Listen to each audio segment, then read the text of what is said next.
Okay, well, thank you for joining on, I guess, over what would be many people's lunch hour.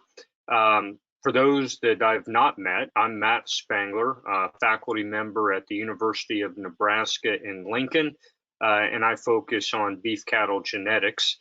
Probably one of the most important things I'm going to share with you is on this first slide, and that's my email address. And I certainly would encourage anyone that has questions about what I'm going to visit about today to feel free to just reach out and contact me if you don't want to ask questions at the end. So what I wanted to share with the group about is iGENDEC. And we'll go through what iGENDEC is, some ideas of how it may be useful as you take sire selection decisions.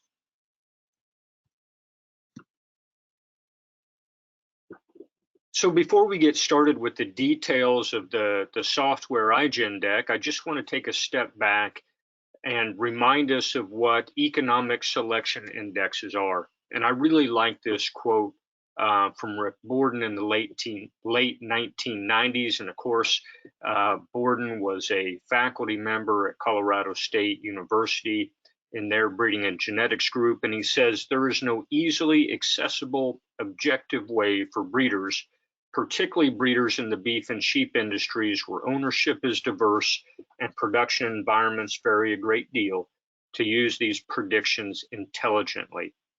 And by these predictions, he meant EPDs, or expected progeny differences. And I may be inferring a lot, but I don't believe he was saying that beef cattle producers are so inherently dumb that they can't use EPDs. I believe what he was saying is the task at matching genetics to a breeding objective in a given production environment, given the plethora of EPDs we have to choose from, is not a simple task. And so if we think about the foundation of making genetic selection decisions, EPD, or expected progeny differences, enable directional change. In other words, I can select to make cattle bigger, I can select to make them smaller, and that's relatively simple. But I would argue that progress is conditioned on our own specific objectives. So what is it we're really trying to accomplish? And I would submit to you that economic selection indexes can help us in making genetic progress.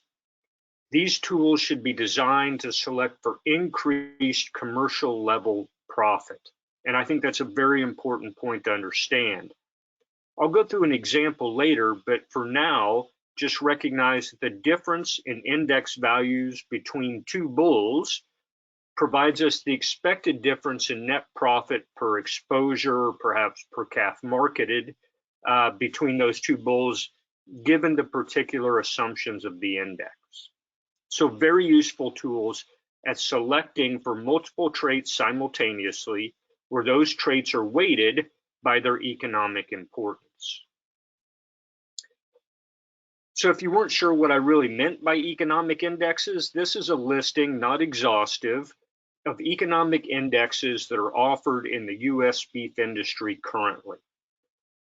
And I've delineated them as either being terminal or general purpose in nature. By terminal, I mean the assumption of the index is that every calf born is going to be terminal. No replacement females are going to be retained. On the other side, I have what I call general purpose, and some people may call them maternal. That these indexes assume that indeed replacement females will be retained from those matings. The big difference between the two, terminal, as you might imagine, is going to place no emphasis on female traits. So no emphasis directly on mature cow weight, on milk, certainly not on female fertility, while general purpose indexes would contemplate those in their construction. So like any tool, it's important to use the right tool for the right job, or otherwise there may be unintended consequences. So here's an example of how we might use indexes. I have two bulls here, bull A and bull B, and one has an index value of 180, the other an index value of 156. And we're going to assume this is a general purpose index, maybe something akin to Simmental's API or all-purpose index. So the difference in index values between these two bulls is 24, right? Now, if I assume that I'm going to keep the bull for 4 years and expose him to 30 cows a year, that's 120 exposures over his time in service on my enterprise. So I can multiply that number of exposures by the difference in the bull's index values, and I get about $2,900. What that means is that bull A is $2,900 more valuable to me than bull B is if the assumptions of the index, in my example, API, match my breeding objective. Okay, and that's a very important point to make. Now, this said, all too often, I don't think we contemplate bull selection decisions for the capital investment they are. It's really a capital investment in genetics. And so with that in mind, if bull A costs me $5,000 more than bull B, that probably wasn't the wise investment to make. So I would encourage prospective bull buyers to think about their bull or semen purchase decision in this light. Is that selection decision, does it have the potential to make a return on the investment? But before you can make a return on the investment, you have to make sure that the index you're using appropriately matches what your goals are. So for those that don't use economic selection indexes, my strong suspicion is you use something that I would call an independent culling level. And that's the ICL I have represented in this slide. Independent culling levels say, I'm going to set values, in this case, perhaps values based on EPD, for all the traits that I'm concerned with. And I'm only going to consider buying bulls that meet or exceed the independent culling levels I've set for each trait. So this slide is meant to represent the flaws with that kind of approach. What I did in this was assume that I have a breeding objective where I sell calves at weaning, but I also keep back my own replacement females. And I ranked the top bulls based on an economic index that matches that breeding objective. And of my selected bulls, they averaged an index value of 184. I then went through and chose the same number of bulls based on independent culling levels that I set at breed average for all the traits that were impactful for this particular objective. So think of things like weaning weight, milk, mature cow weight, heifer pregnancy, stayability, calving ease direct, and calving ease maternal. And then I went through and set independent culling levels that were a little bit more stringent. So to be in my keep pen, they had to be in the top 25% of the breed, or the most desirable 25% of the breed for those traits. And then for the bulls that I selected based on independent culling levels, I went through and calculated, well, what would their average index value have been, even though I didn't select them that way. And the take home from this is if I used independent culling levels, the value difference between the bulls compared to if I'd used an economic index is roughly $40 if I set independent culling levels at breed average, or roughly $20 if I set the independent culling levels in the top 25% of the breed. In other words, using independent culling levels, I sacrifice between $20 and $40 a head compared to if I'd used an economic index. So perhaps just an example to show that using independent culling levels is suboptimal if our goal is to increase profitability of our enterprise. So now to iGENDEC. What is it? Well, the goal was to create a web-based decision support platform, which we call iGENDEC, that enables economic index construction based on the user's unique circumstances. And those unique circumstances could be differences in the breeding objective. So maybe you keep back replacement females, maybe you don't. Maybe you sell at weaning and somebody else retains ownership through the feed yard. Based on breeding system. So that could be the use of crossbreeding versus straight breeding. If you're a commercial operator, certainly hope you've employed a crossbreeding system. The breed choices you make, and in an extreme case, is it a beef on beef application, or are you selecting beef bulls to mate to dairy cows?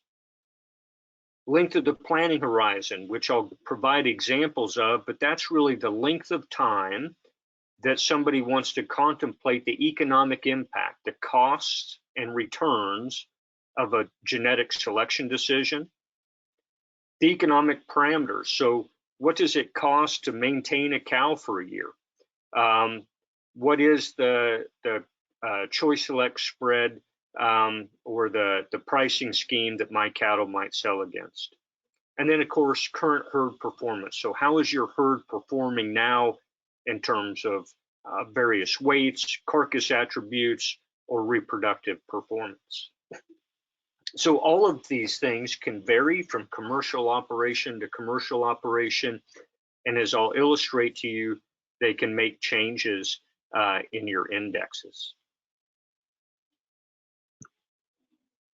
So at a high level, what iGENDEC does is use the parameters defined by the user and behind the scenes simulates a very large population of beef cattle. From there, it perturbs the genetic values of the sires one at a time by one unit, such that we can see what happens if this simulated beef cattle population changes in phenotype while all the other traits are held constant. In other words, I may want to look at what happens if I change weaning weight by 1 pound and every other trait remains the same. This enables me to determine what is the partial or marginal economic value associated with a trait like weaning weight. It also takes into account what I would call discounted gene flow. So the idea that the impact of the bull I use isn't just for his next calf crop if I keep back replacement females, because it impacts his daughters that I retain and their daughters that I retain. We run this simulation for the specified length of the planning horizon. So if I run it for 20 years, I'm simulating 20 years worth of beef cattle production.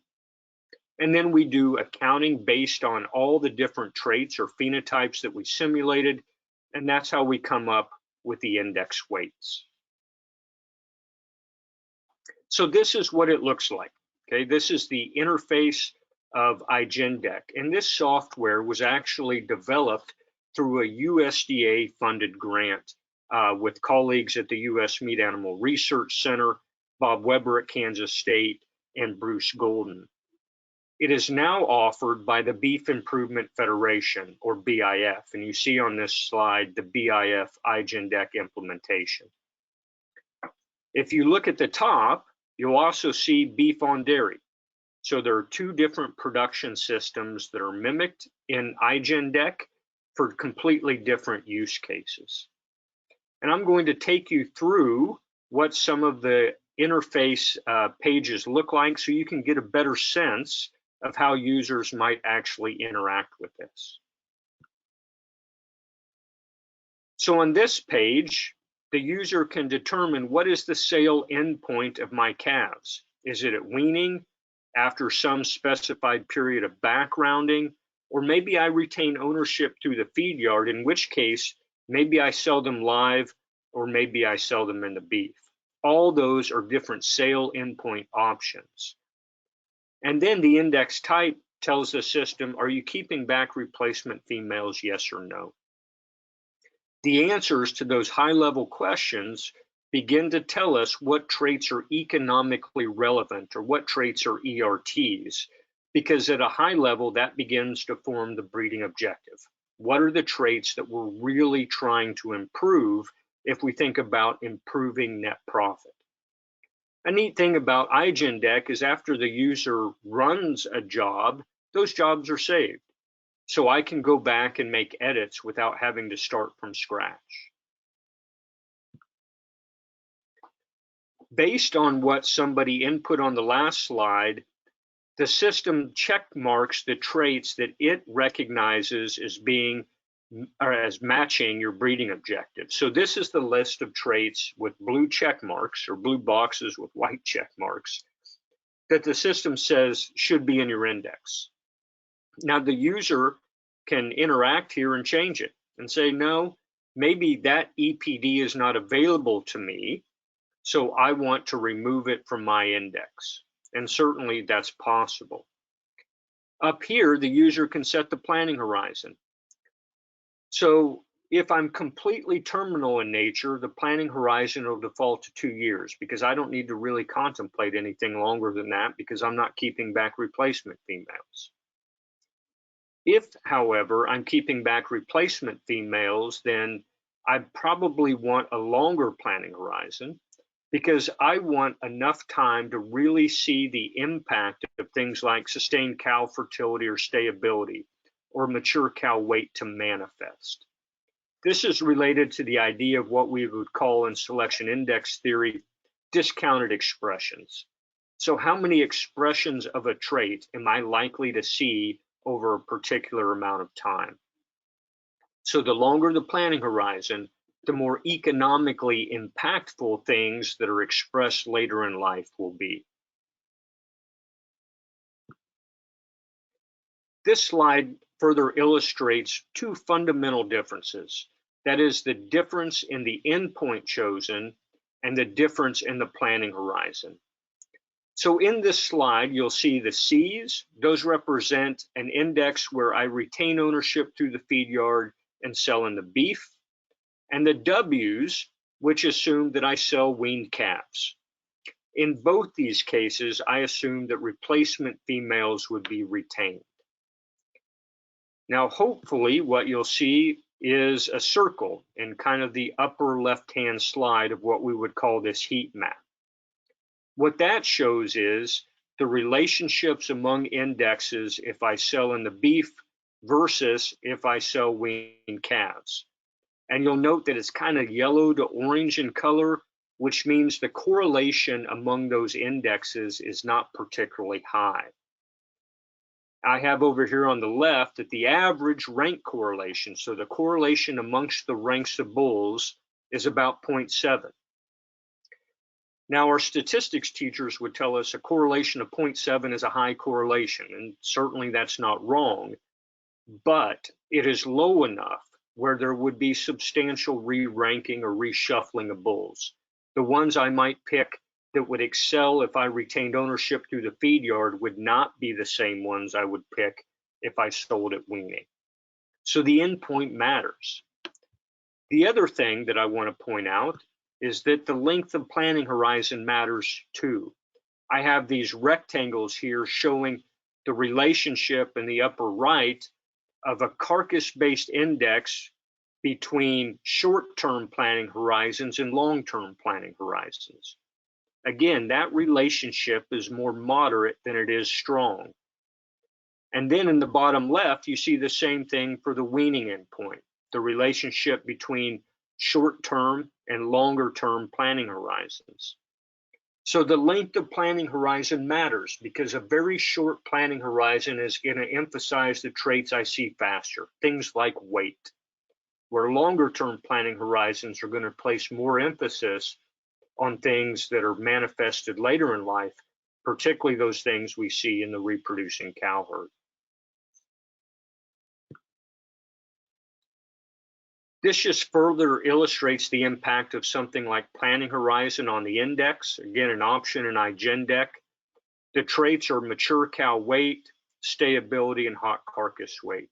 And so as I increase the length of the planning horizon from 2 years all the way to 20 years, what I see is a decrease in what I would call the relative emphasis. So proportionally, how much emphasis I should place on hot carcass weight, and I see an increase in how much emphasis I should be placing on things like stayability and mature cow weight.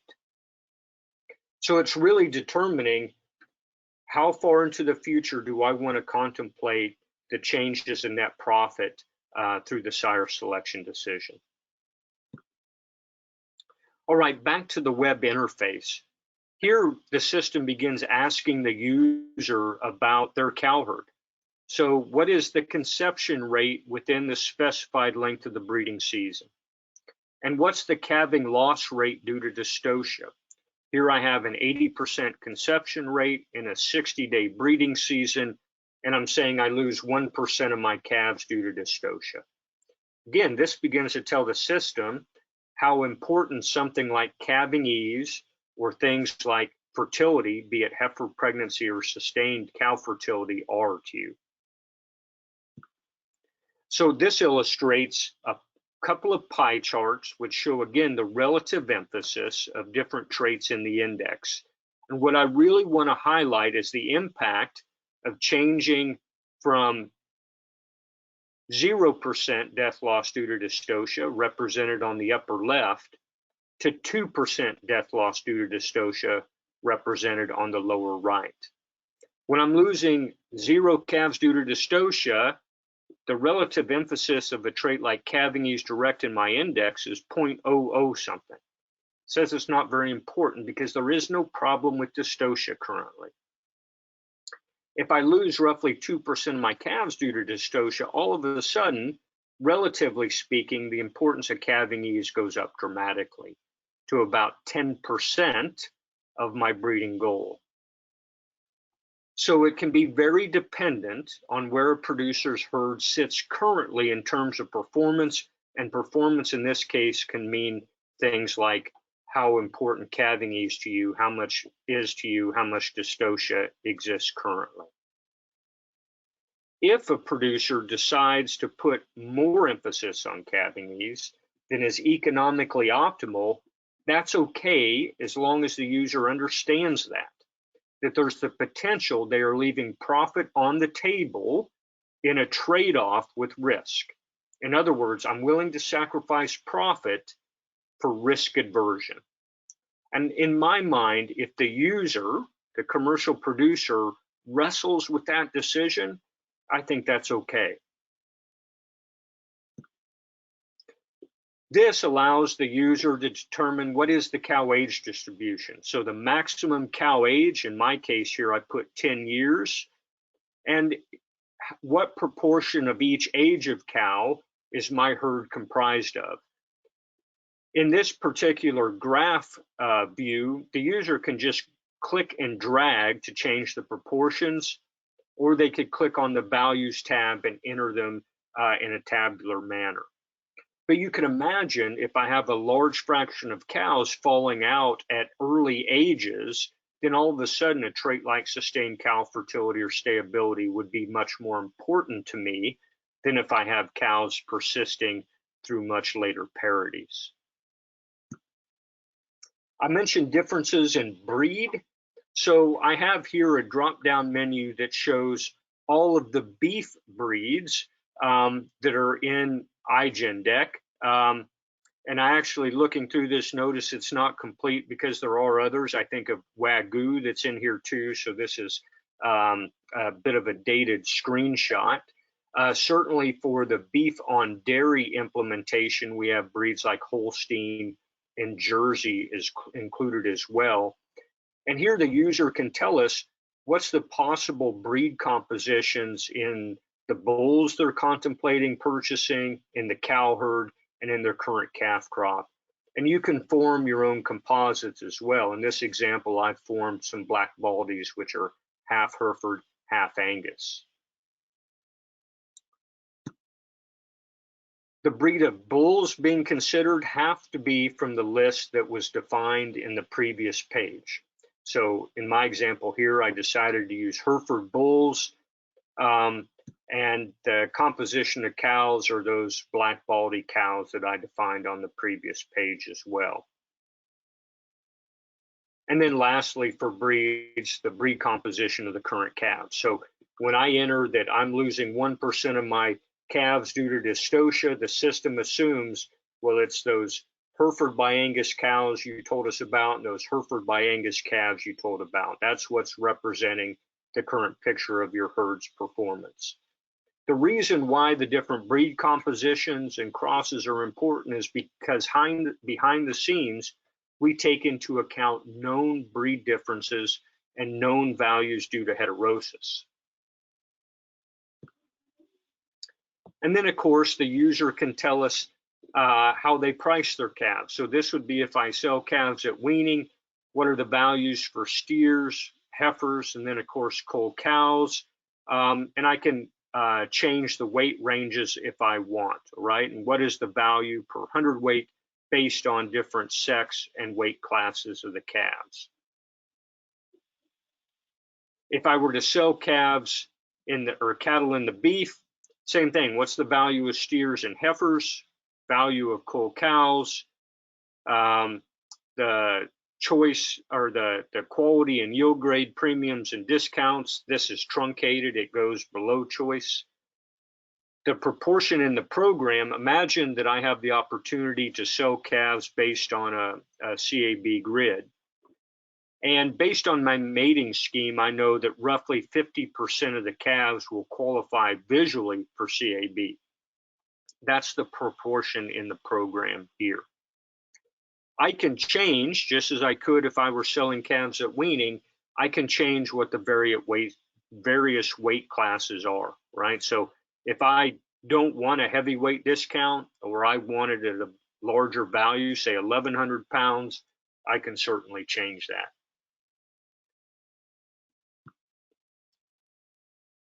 And then we get into costs. So this shows what the annual cow cost is, and that's annual variable cow cost. Those watching are probably wondering what fantasy land I live in to have an annual variable cow cost of $288. I realize that it's more expensive than that. The user can determine it by month if they want, but I think most people would probably have it more readily available on an annual basis. So this just shows the impact of changing cow cost. So back to my previous example of just focusing on mature cow weight, stayability, and hot carcass weight. Again, these are what I would call relative emphasis values. So proportionally, how much emphasis should be placed on various traits, or how much emphasis in my breeding objective, the things that are really drivers of profit, are taken by each of these traits.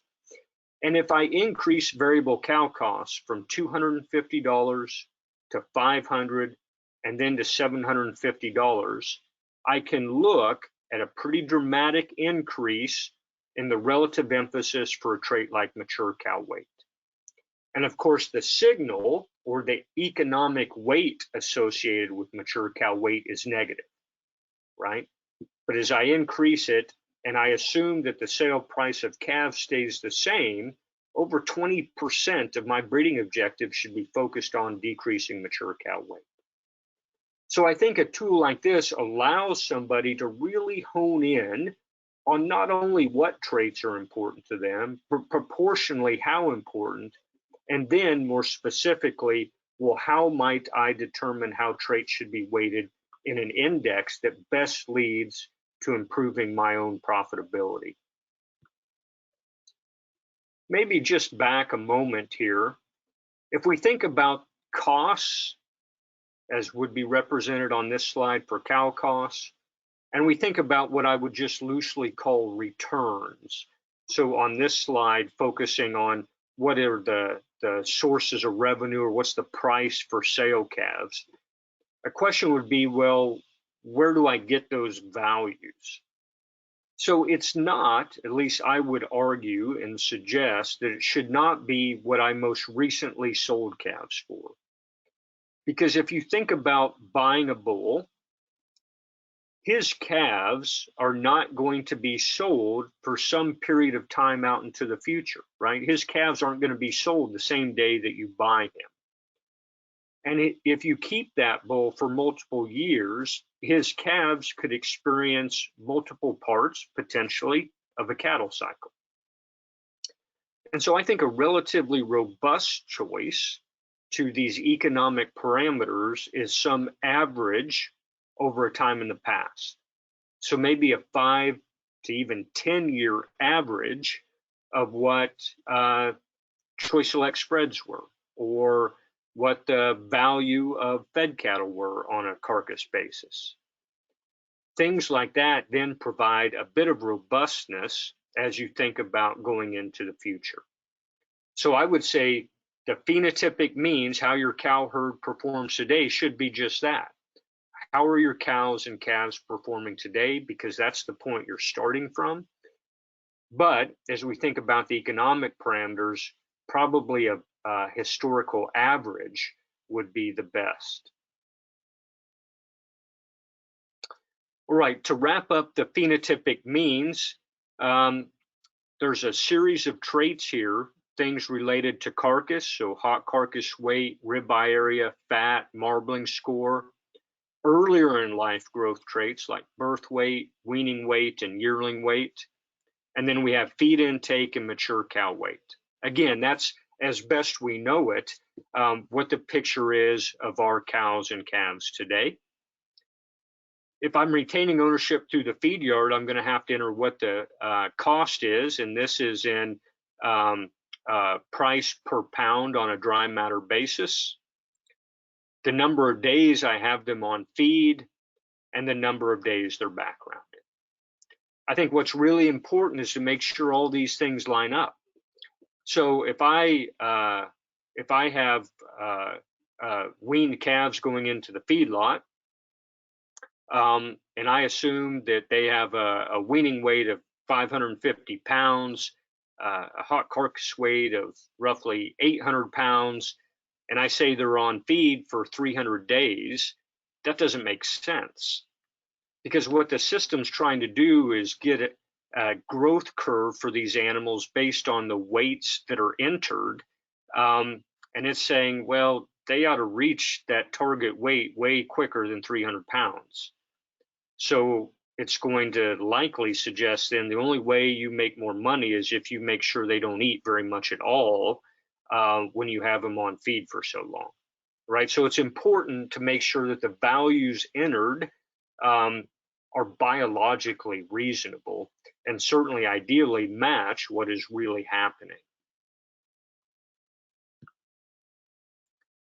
So after the user then would click run, and run times for this really scale with planning horizons. So longer planning horizons, generally longer run time. But that said, a longer planning horizon will generally finish in less than 2 minutes. Shorter planning horizons go much faster. So as my colleague Bruce Golden likes to say, it's time to get up and refresh your cup of coffee and time to come back and take a look at the results. And this is what the results would be. The traits in the index, and then what we call the marginal or partial economic values. And these are the index weights. So if I had EPDs for hot carcass weight, ribeye area, fat, marbling, weaning weight, yearling weight, feed intake, and calving ease direct, then I would take the marginal economic value of, in the case of hot carcass weight, roughly 1.4, and multiply that by the EPDs for hot carcass weight. Then I would add to that 18.45 multiplied by the EPDs for ribeye area, and add to that negative 152 times the EPDs for fat, and so on. And what that ends up being then is the economic index value for each bull. And I can use those then to compare the bulls based on their genetic potential for profit to my enterprise. Because presumably the values I've entered into this system are a clear reflection of not only my goals, but my situation. And as a consequence, the ranking of bulls should be that is best suited for me. So I already went through this of choice of parameters. Economic parameters, I kind of make a tongue-in-cheek comment here. If you want to try to guess what the price of corn will be 3 to 5 years from now, or what the value of fed cattle will be 3 to 5 years now, maybe you ought to just sell the cows and day trade. If you use current values, then the reality is they're already outdated by the time those calves are produced and put on feed and sold. But using some historic values provides some robustness across what the future may hold. And of course, in terms of phenotypic means or the trait means, use the current values because that's where you're starting from. I think a great example is something where there's a non-linear relationship between the trait and profit. So think of marbling score, right? So I can tick along and increase marbling score, and then all of a sudden I cross a threshold where I get into a different quality grade, and that has different premiums associated with it. So where I'm starting from in terms of a trait like marbling score can be really impactful in terms of how beneficial it is for me to increase it even farther. Same thing if you were to imagine discounts for heavyweight carcasses, which are perhaps harder to imagine now than they were here just a few years ago. But there's different incentive for me to increase that depending on how close I am to a potential discount threshold. So that's why using current values are really important. So how might somebody actually get access to this this software offered in a web-based format? As I mentioned before, people can get access to it through the Beef Improvement Federation. I have the link here, but if you go to the Beef Improvement Federation, which is beefimprovement.org, and go to the resource tab, you can find iGENDEC listed there. Given it was the product of a USDA grant, and then it was implemented by BIF, the Beef Improvement Federation Board of Directors has taken the decision to allow extension personnel and teaching faculty to use this resource for free.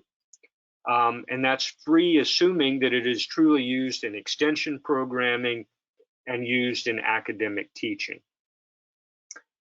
However, there are fees associated with other use, and BIF has what I think most people would consider fairly nominal fees, and those are used to make sure that they can continue to offer this product and indeed service to the beef industry.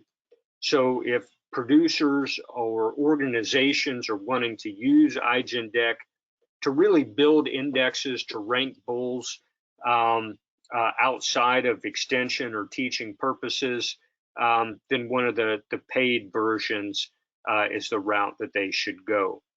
I would highlight, though, that there is what's called an evaluation option when people sign up for access. That evaluation option is essentially a free 30-day trial to kind of kick the tires and see if it's something that may be useful to you. And so I'd encourage the people listening to this to go to the Beef Improvement website, get a trial version of iGENDEC, and candidly play with it. You're not going to break it. This has been rigorously tested and is now being used commercially by several beef breed associations to actually develop or retool their currently available indexes, but then also used by some commercial and seed stock producers, commercial producers wanting to make sure that the bulls that they bring into their enterprise are actually adding the most value that they can.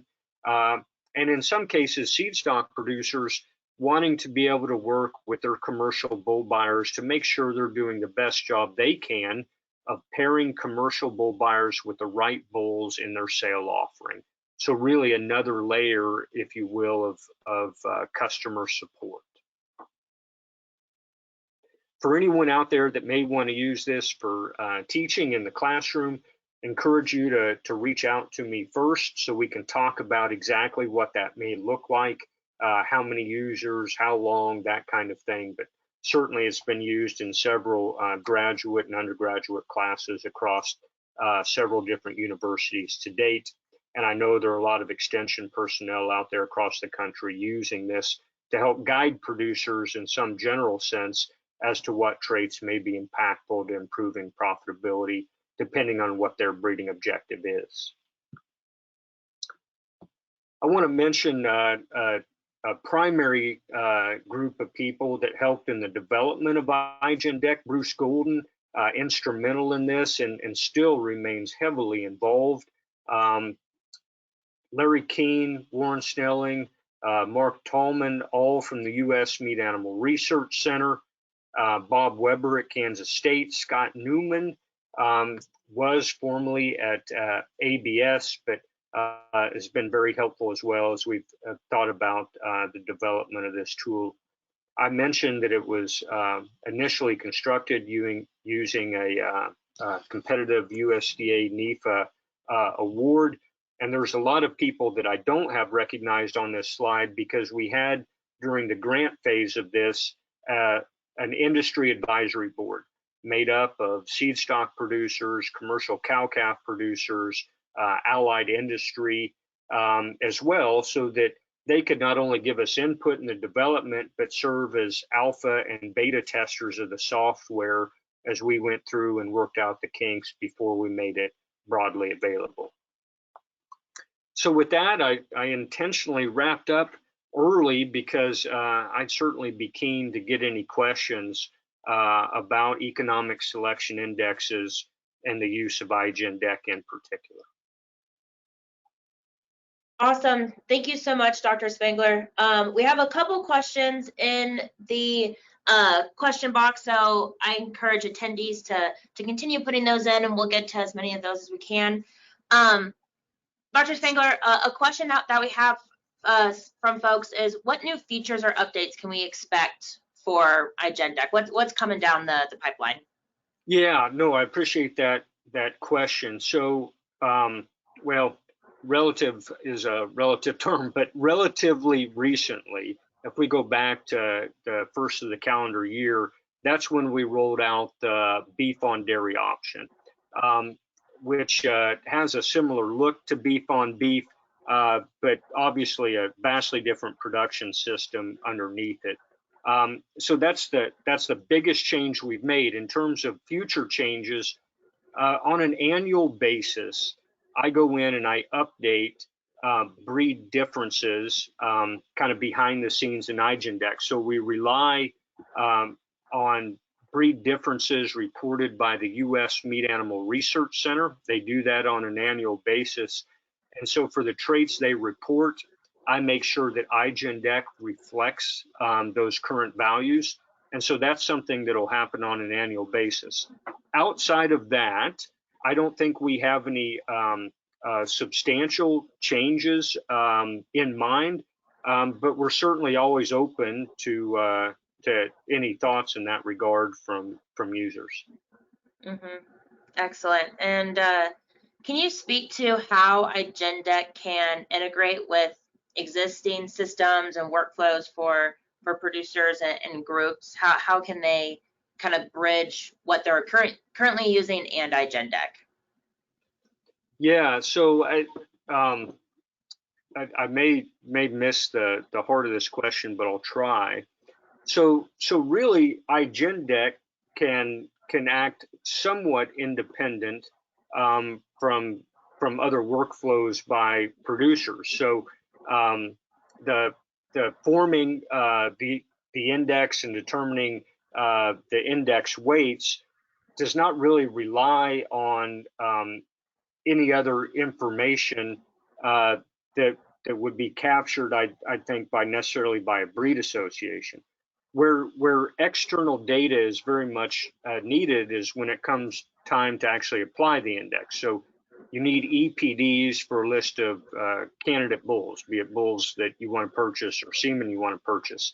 And so what works really well there is making sure that you have that in some kind of spreadsheet. Think about an Excel file where the index weights from iGENDEC can be applied directly to that group of bulls, and then sorted from there.